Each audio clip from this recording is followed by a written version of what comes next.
You're telling me about this, I tell you about that. Start talking shit, you walk into another trap.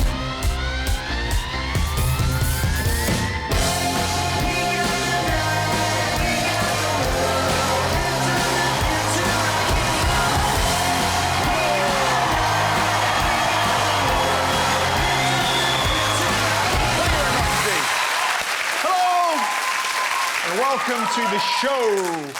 Did you watch the Question Time Leadership Special? People are fed the fuck up. You constantly keep on avoiding scrutiny. You think we're stupid and didn't know what we were voting for. I don't buy this whole nice old grandpa. I think you're lying to us. I really can't trust you. I think it's completely insulting for you to stand there and talk about all the investment you're going to bring when it's your austerity policies that have brought... And no wonder people are angry. Look at what we're being offered. It's like the worst take me out ever. Like, brutal, isn't it? Let the voters see the floaters. Look at them. They're like the last 4 sausage rolls at Greg's. This is the Brexit election, and our choices are do it badly, do it for me, fuck it offy, and cranky Boyle.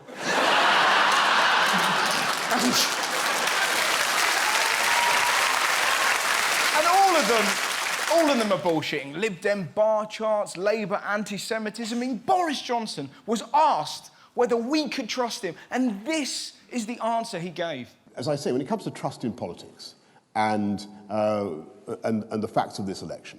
What we need to know, there is one giant fact which we continue to chase down. There is one elusive, like the hunting of the snark, or the quest for the answer to Fermat's last theorem, or the riddle of the Sphinx, or the Bermuda Triangle. We still, the one fact, the one that we wish to discover, the one hard crouton of fact, that we search for in the great minestrone of Labour's policy on Brexit. What the fuck are you talking about?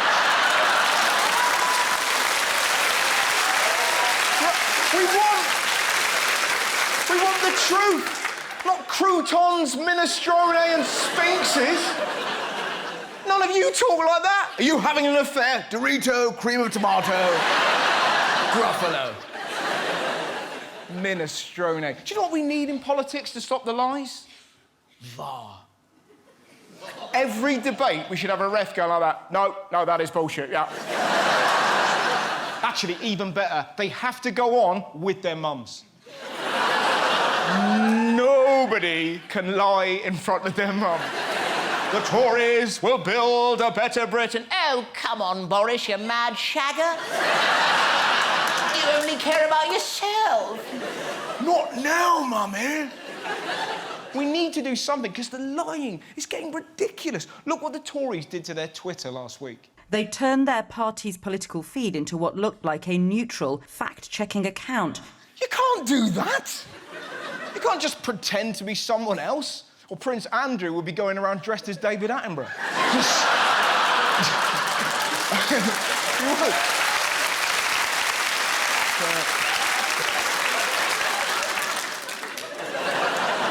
I don't bang teenagers. So, did they apologise? What do you think? Did you mislead people, Mr. No. Goldman? No. Twitter will have its own view, and I respect Twitter's view. You were misleading the public. I disagree. No one gives a toss about the social media. They do. Just say sorry. Christ, why can't people say we made a mistake anymore? It's like the makers of this Christmas T-shirt still claiming it looks like someone patting a dog.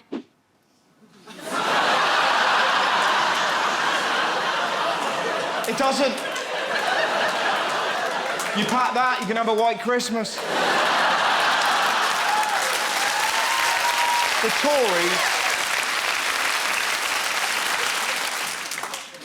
The Tories. I love the fact there's one person going, but I thought it was a dog. The Tories don't give a shit about the truth. They'll manipulate anything. For example, like Corbyn did an interview with Evening Standard answering simple questions like this. Hi, I'm Jeremy Corbyn. I'm answering some questions from ES magazine. Early bird, but my job forces me to be a night owl. Hugs.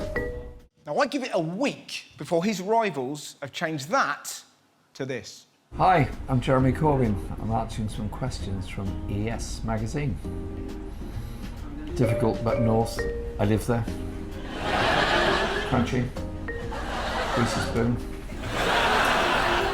Pub, probably. Both. God, there's no choice there, is there? That's too easy.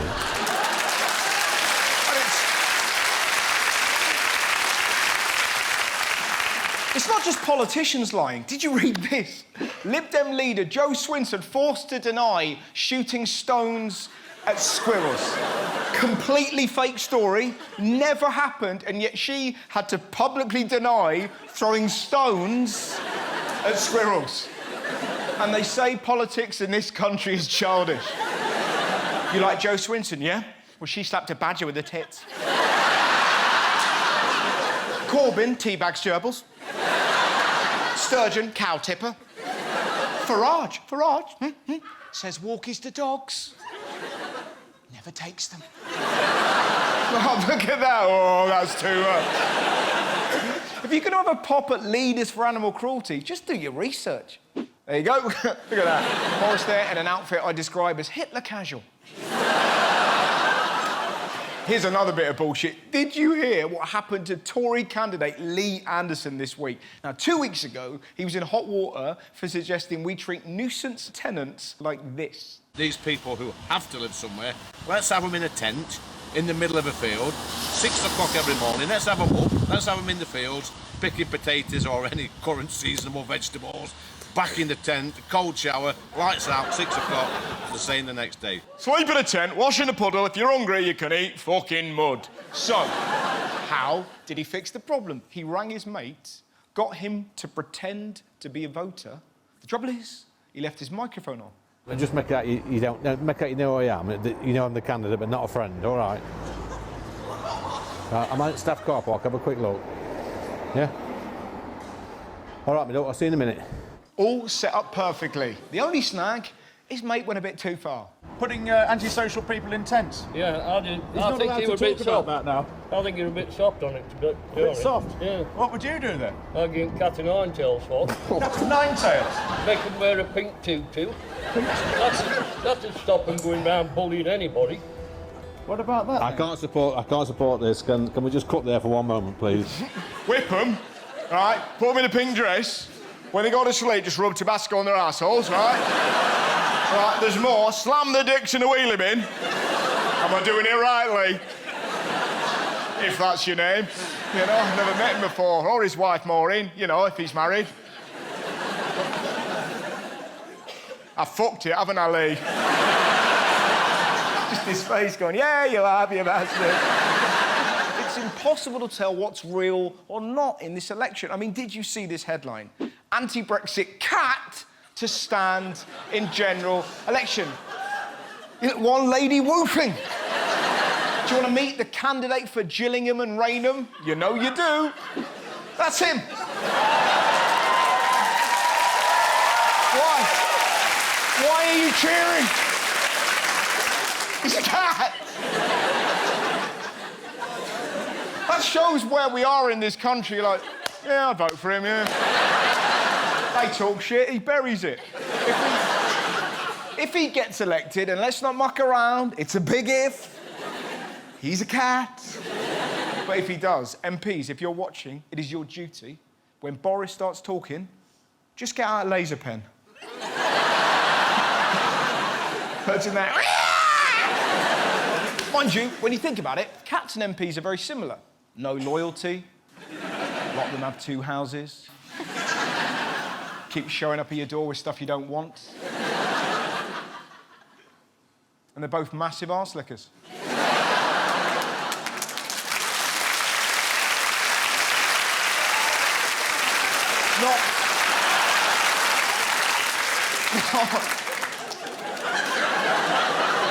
Not that all political stories were depressing. This was absolutely wonderful. Remainers offered to sell the brexitparty.com to Nigel Farage for £1 million. Basically, a load of Remainers bought the website, the brexitparty.com, and they'll only give it to Farage if he pays £1 million. And if he does pay that, that money would be donated to the Joint Council for the Welfare of Immigrants. It's hilarious, right? But it gets even better. Farage is threatening to sue to get control of the website using laws from the European Union. May I be the first to say, we don't need Europe. This is England, and we can do anything. Hello, Europe. I've taken my Snapchat. What? Oh, don't make me say that. Mercy.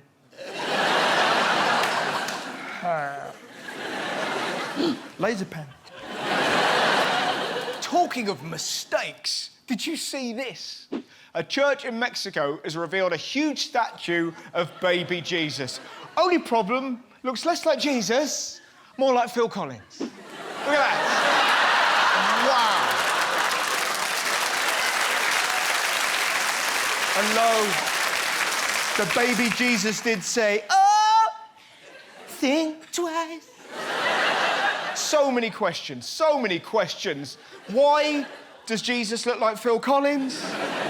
Why has he got abs? Why is a baby receding? Why is he wearing hot pants? And why is he doing jazz hands?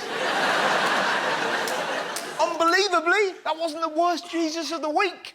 Did you see this stained glass window? What the hell is Mary holding?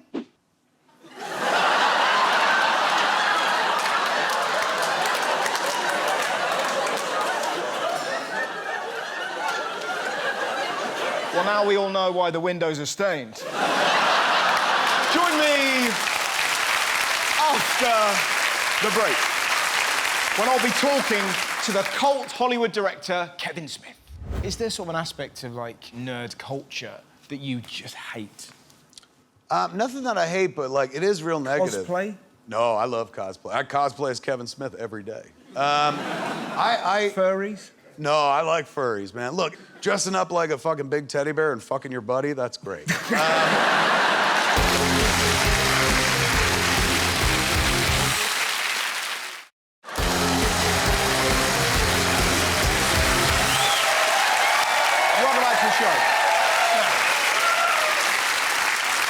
Last year, firefighters in this country rescued 45,653 people. So why is it? Yeah. So why is it that some people treat them like shit? This was Monday in Bradford. Not an early Guy Fawkes display, but the fire brigade under attack. There's gangs of youths waiting for you, all armed with bricks, stones, fireworks. Firefighters are attacked more than 10 times a week. The last thing we want to do is have to be looking over our shoulder for coming under attack ourselves. They have bottles and bricks thrown at them. Do you know attacks on firefighters have soared by 25% in just 1 year? Who attacks a firefighter? Like, you know what pisses me off? Underfunded heroes trying to save lives. Do you know the worst thing? A lot of people are attacking firefighters for a prank. Let's call them up, right, and throw bricks at them. It's not a prank. This is a prank. If you're going to catfish someone, this is how you do it. Show pussy pic, baby girl. Wow. Show more, please.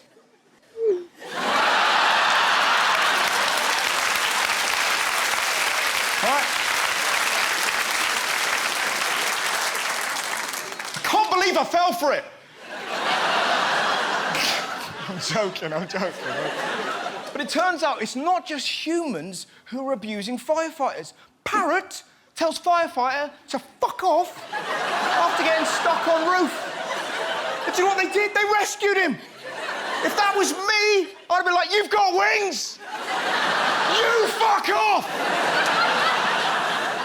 Firefighters don't deserve abuse. They're amazing, because they don't just save us from burning buildings. We need them, because we're morons. In recent years, British people have been rescued from toilet seats, ironing boards, portaloos, sweep machines, massage chairs, test tubes, tambourines. Who gets stuck in a tambourine? Some Christian rock band. Things got a bit wild this Sunday. DVD players, bike locks. It's got so bad, London firefighters had to issue this specific advice. Don't put your penis in a toaster.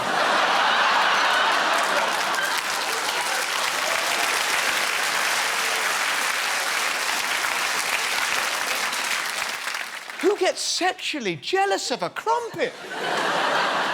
And what? How do you make that cool? Can you make... Hello? 999? What's my emergency?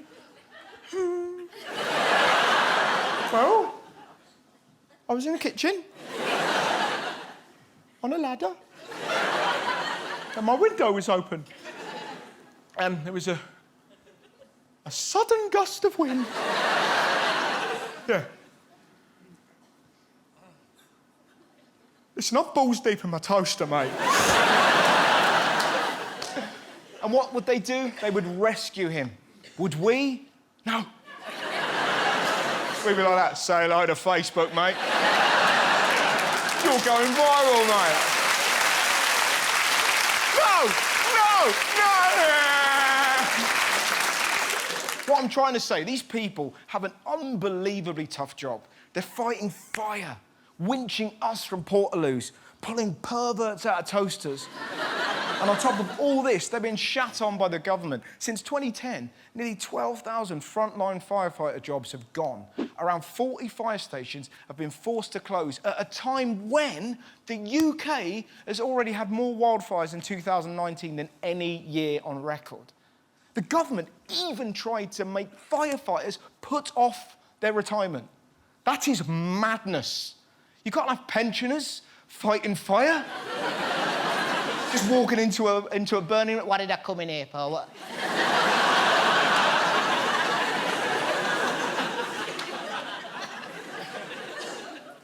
What are you doing to that toaster, Brian? And what's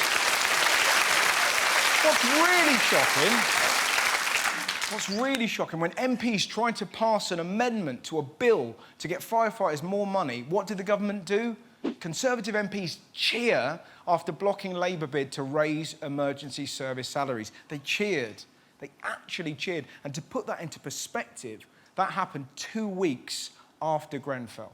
Now, I get being angry at the government. I get being angry at institutional failings at the top of the fire service. But frontline firefighters, they need our respect and help, not bricks, because this pressure is taking its toll.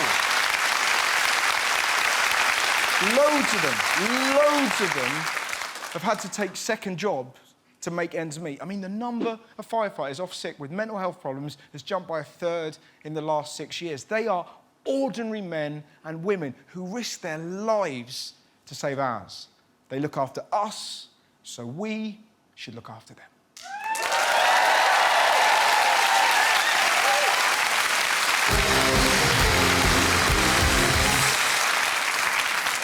Now it's time for Playground Politics. This week, I spoke to the kids about plastic surgery.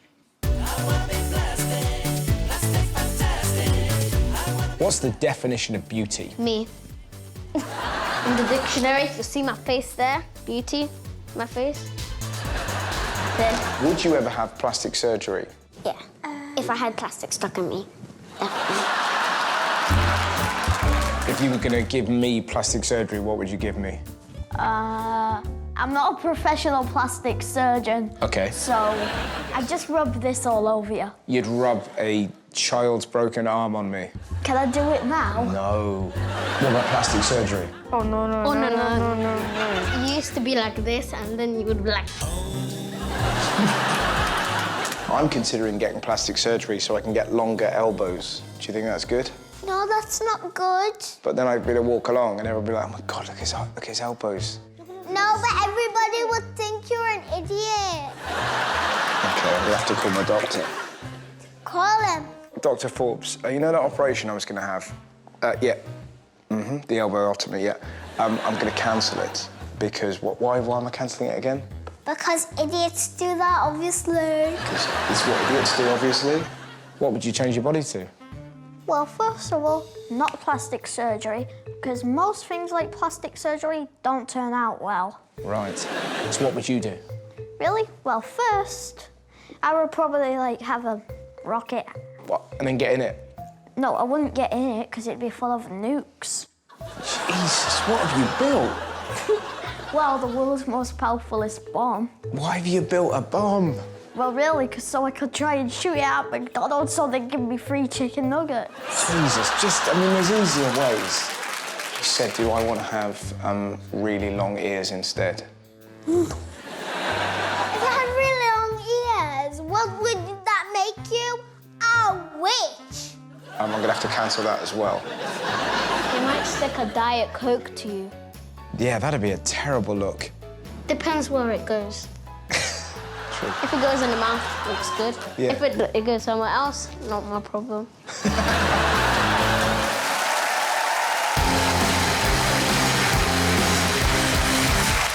My guest tonight is a groundbreaking Hollywood maverick. Over the last 25 years, Kevin Smith has created some of the most beloved cult films of all time.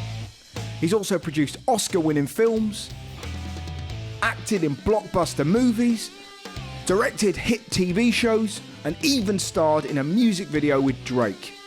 And now he's resurrecting his two most iconic characters for Jay and Silent Bob reboot. Ladies and gentlemen, please welcome Kevin Smith!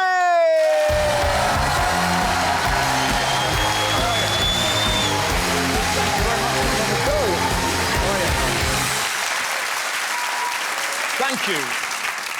What a pleasure to meet you. Excellent to be here, man. I heard the term maverick and I got really embarrassed. Oh, really? Yeah, I don't think of it as being a maverick at all. I think of it as very self-serving. I've had a very self-serving career where basically I just make movies about me and my friends. But the thing is, if I'd have introduced you as, please welcome the self-serving Kevin Smith. Yes. That's how my wife introduces me all the time. So I'd be right at home at that point. Can I just point this out? This is the first time that I'm not gonna be in America for Thanksgiving this year. Oh, no. I'm gonna be here all week, man. So it's fine. I went vegan, so I don't eat turkey. Used to be happy, now I'm vegan. So I don't really get to eat turkey anymore or anything like that. But it's a weird phenomenon. Like my wife was just like, do they celebrate Thanksgiving here? And I'm like, they're not thankful at all. No. They're so ungrateful. They don't do that sort of thing. What do you guys do? We just get on with our business. Right. We're thankful every day. We do big Christmas. Yeah, I've seen that. Oh, good Lord. I'm staying across from Hyde Park and they put an amusement park up just for the holiday. Yeah, but we don't really get... I've been to one Thanksgiving at American's house in Chiswick. Yeah. You had candied yams. They did, not me. Have you ever... I would never have that. Really? Yeah, no. I was straight up just turkey and mashed potatoes. There were vegetables on the table. I never touched them. That's probably why I had a heart attack, but... But listen to this, right? So it's sweet potatoes... Yeah. ...with maple syrup... Yeah. ...and marshmallows on top. Exactly. And it's you guys are adorable. You're like discovering America. Yeah. You're like, ooh. Yeah, and it's not a pudding. Yeah.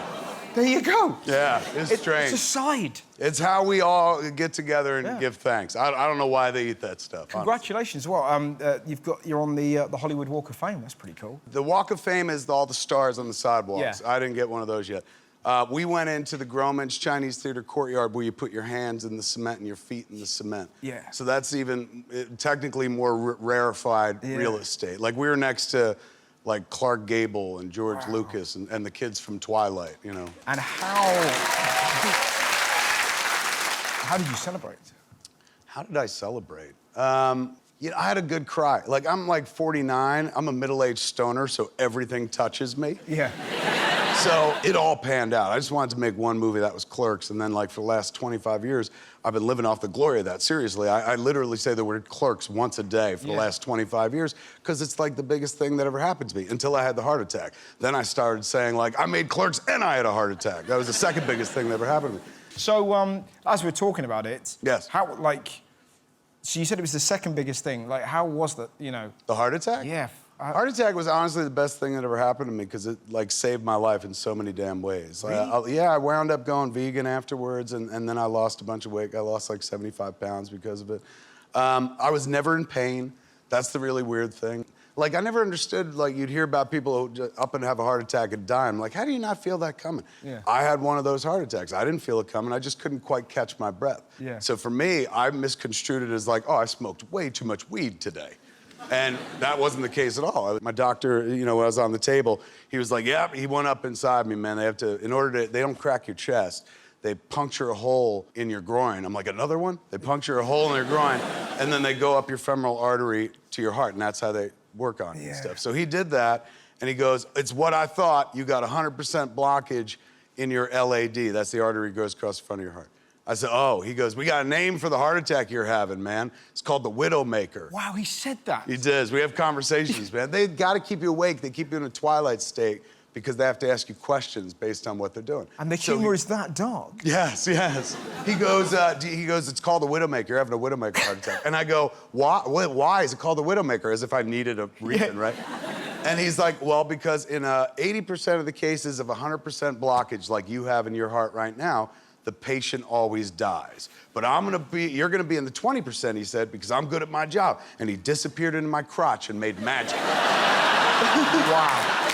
So, well, then I was overcome by this, like, incredibly regretful notion. I was like, oh my God, if I die tonight, Yoga Hosers is the last movie I ever made, man. And that did not go well. So I wanted to go out on a better movie, and that's where Jay and Silent Bob Reboot came from. Wow.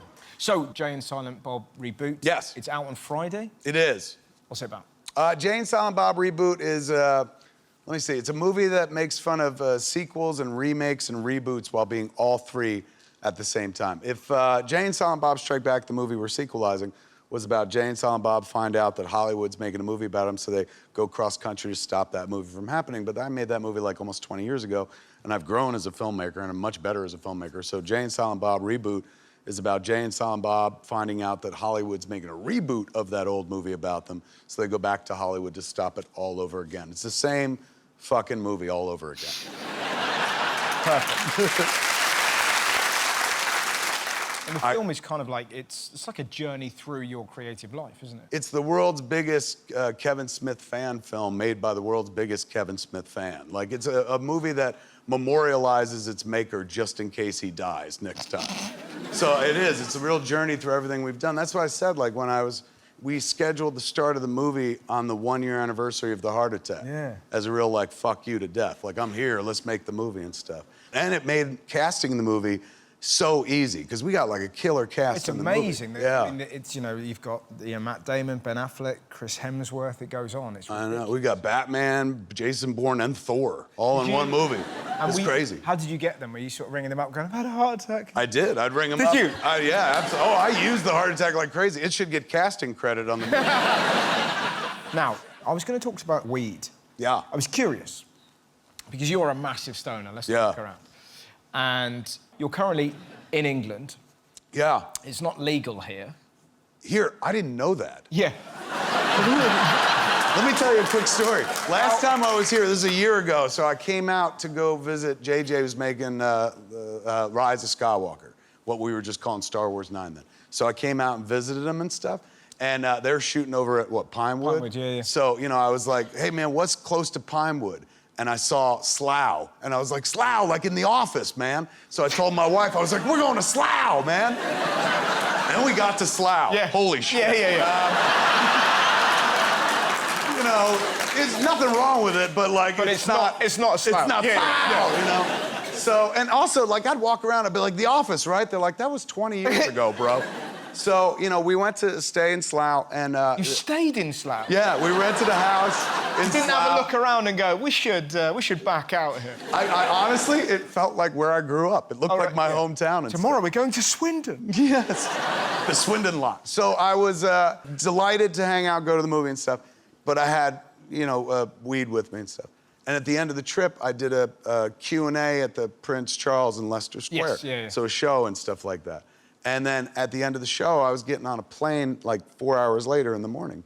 So I still had weed left over. So I was telling the audience, I was like, hey man, so like after the show's done, like meet me outside and I'll give you all guys all the weed I got left. And everyone's like, okay. In a really like fucking like, oh my God, nobody ever does this. And I do this all the time back in the States. So when I went backstage, the kids at the Prince Charles were like, bro, if you give away one joint, you could go to jail for 10 years. And I was like, what, this jail in here? I was like, nobody told me. I had no idea, so I had to go out and disappoint the fans. Now, I was really interested because you're like the ultimate, you know, sir nerd. Like, you know, but no, but totally, you know, you've written Batman comics, you got married at the Skywalker Ranch. Yeah. And... when you say it like that, man, I feel really nerdy, it was but great. yeah. But I was curious, is there sort of an aspect of like, you know, I guess like nerd culture that you just hate? Nothing that I hate, but like it is real negative. Cosplay?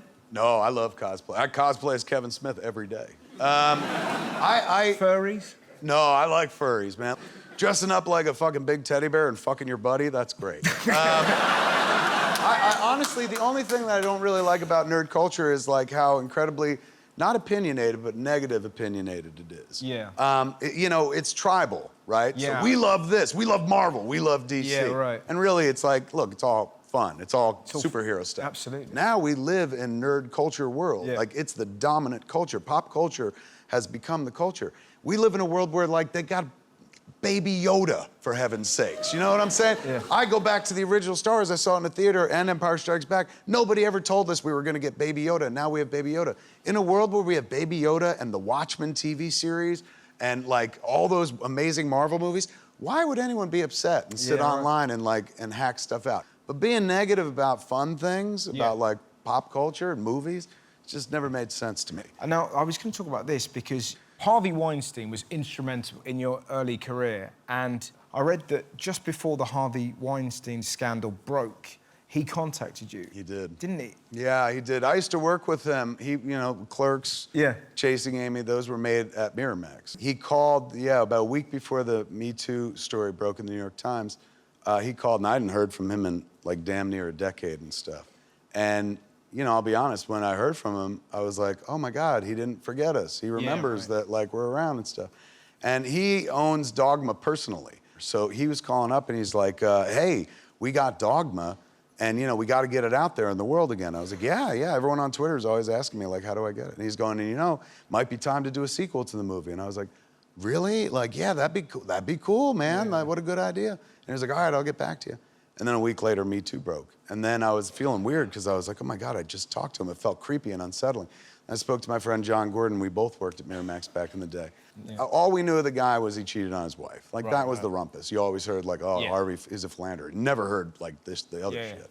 So we were talking about the article, and I was like, John, I don't know how to say this, but, like, Harvey called me last week. Yeah. And he goes, he called me too. Really? I said, why? And he goes, he was probably circling the wagons. He wanted to find out who was a friendly before that story dropped and stuff. So believe me, I'm not the victim in that story. There are a lot of victims. But I felt a little bit used in that call where I was like, oh man, like I thought he was serious, but instead he was trying to cover his own ass. But what I found interesting is that all the profits from the residuals of all the films you made with him they go to a charity? Yeah, after the news broke and stuff, I was just like, you know, it was depressing.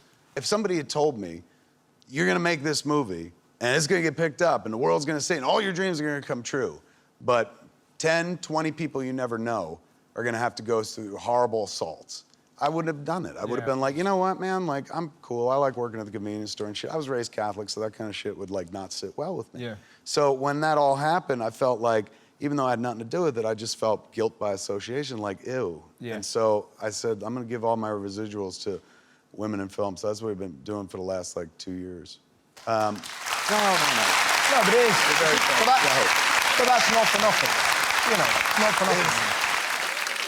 That was fascinating. I could chat for hours. Ladies and gentlemen, the wonderful Kevin Smith! That was great, man. Thank you very much indeed. Join me after the break when I'll be taking Hollywood superstar Elizabeth Banks down the pub. What, at secondary school you did Latin? Yeah. Mm-hmm. Wowzers. One of the main things I remember being able to say is "Ede me sum secunda mensa," Oh, that sounds which lovely. means "eat me, I'm dessert." Oh.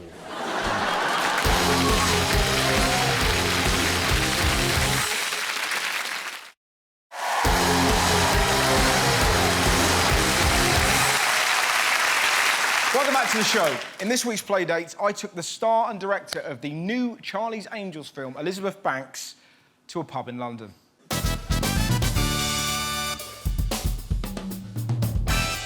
So we're in an English pub. A proper English pub.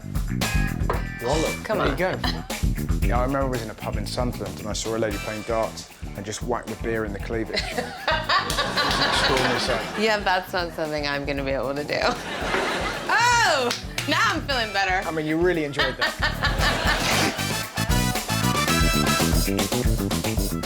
I've got you some special Oh, come on. arrows with Bosley. Look at that. There you go. Because I'm Bosley. Exactly. And Charlie's Angels. So what do yours have on it? Mine just says my name. Oh. Russell Howard. Because you have your own Allen. show. Got it. But you've got your own film. Okay, so wait. You're doing all right. So how was it with Charlie's Angels? Because this is your baby. You Yeah. wrote it, you produced it, you directed it, you're in it. This is a big franchise, isn't it? What Yeah. inspired you to think, right? I wanted to direct an action movie. Right. And I really wanted to build on the sort of themes of camaraderie, teamwork, sisterhood that I felt worked really well in the Pitch Perfect series Yeah. that we made, and do it in an action movie. Let's make it fun. Closest to the ball wins. Just in case you turn around and throw a dart, he's moved. Oh. You need to go back there. Otherwise you're gonna really die. Oh, very good. Very good. That's Oh yes. Perfect. That's Even nice. worse. This is it, mate. Love it. So you run a YouTube channel called Hoo Ha Ha. Hoo ha ha. Yeah. There's a thing you do called Ask a Badass. And I thought we'd flip it and I'm going to ask you some of the questions. Oh God. Is that okay? Okay. Yeah. So what celebs would you invite to a naked dinner party? J-Lo. Straight away? Yeah. Absolutely. Who doesn't want J-Lo naked at your house? Yeah. just you and J-Lo? That'd be fine with me. Yep. Shawn Mendes, Brad Pitt.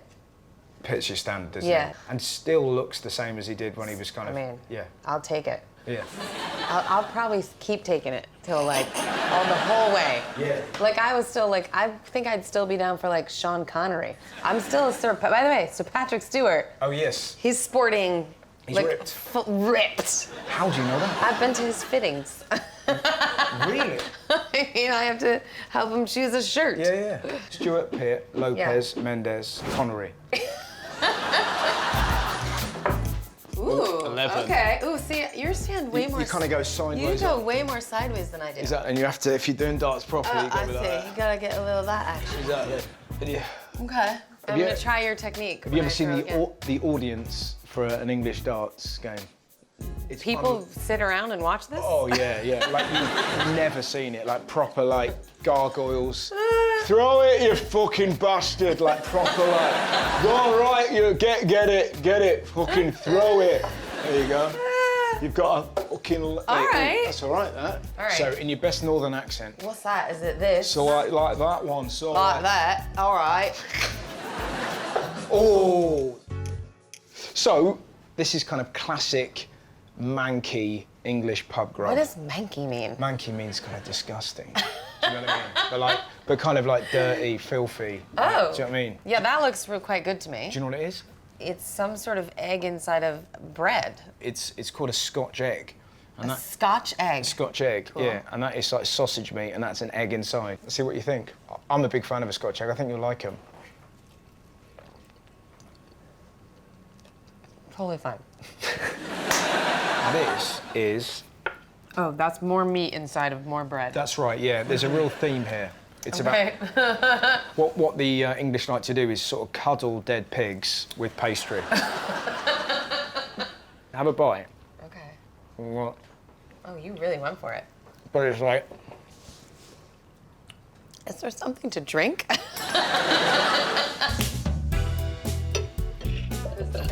Oh, jeez. I'm very sorry. Okay.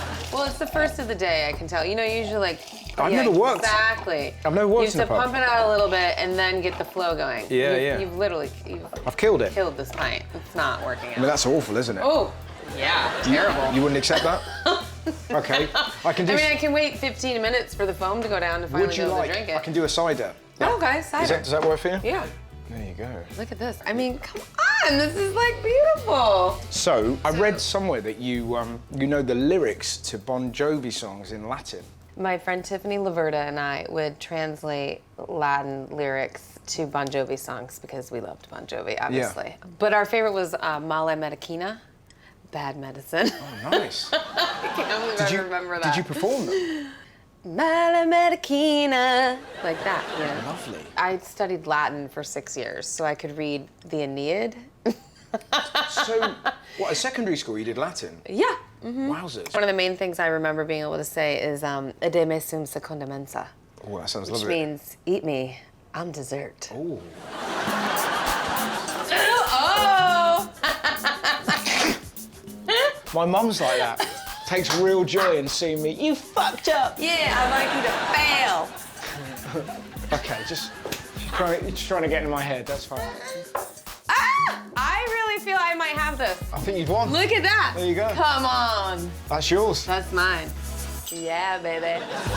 No pub visit ends without one of these. What Ready? is this?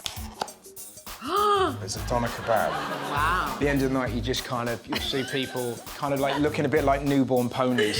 Yeah. Kind of. But somehow, these never get spilt. And is this like a hot sauce or something? It is, yeah, chili sauce. I mean, I can see why you'd want to eat this. But when you're kind of... After you were Yeah, really right. messed Yeah, up. yeah.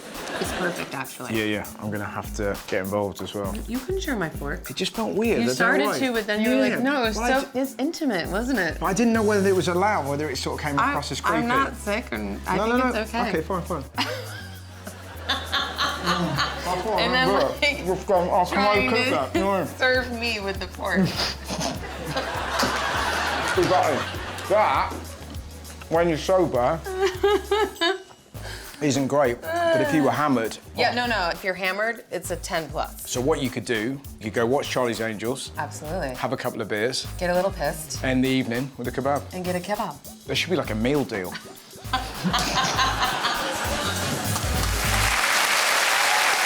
Finally. It's time for good deeds. Check out this amazing couple who are using Shetland ponies to bring joy to people's lives. I'm Elaine, and with my husband John, we started Therapy Ponies Scotland. Therapy Ponies Scotland take miniature Shetland ponies into care homes, hospices, hospitals to make people's day a little brighter. We love our little ponies, and first and foremost, they're our pets. We'd meet people in a high street and they'd be so excited to see the ponies. We thought it might be quite nice to actually let people who can't come out see them. We have 15 ponies. The ponies have very varied personalities. We have Bisto, Herbie, Applejack, Eduardo, Flicker, Wilson, Mickey, Cooper, Bentley, Minnie, Timmy, Darby, PJ, Alison, and Adora Bubble. So today we're going to take Wilson and Flicker with us. It takes about 3 days to get them washed and fluffed up to be all nice and soft and cuddly. Because people kiss them and wrap their arms around them, so they have to be immaculate, but the ponies enjoy it. When we arrive at the care home, we get the boys out the van. We have little boots that the ponies wear so they don't slip. We generally go into the lounges first, and usually the people are sitting round on their chairs, and we'll take the ponies round everybody individually and let them have a bit of special time with the ponies. Sometimes we get people who are very quiet and it takes a minute or two for them to actually acknowledge even the ponies in front of them. The therapy ponies coming in really makes a big difference to the well-being. It lifts their mood, it lifts the morale of the whole place. It just brings them happiness. I have my mum and dad in here. They both have advanced Alzheimer's. Being with the ponies is like you've got your daughter relationship back, and that goes when you become a carer for your mum and dad, essentially. This is one of the few things that allows them to just live in the moment, and that, for a family member that hasn't seen that for years, is really special, really special. One of my favourite things is doing a wheelchair walk with the residents, where the wheelchair residents get the pony tied to the chair, and we can go a walk up and down the corridors or around the sitting rooms, going as fast as they want to go.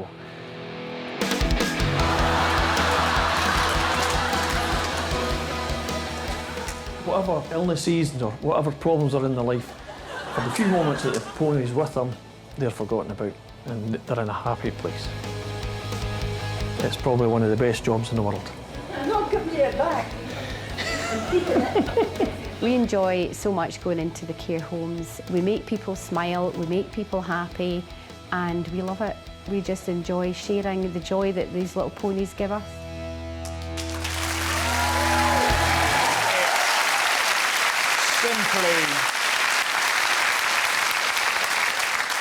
It simply doesn't get cuter than that. Ladies and gentlemen, thanks very much for watching the show. Good night, my friends. Good night.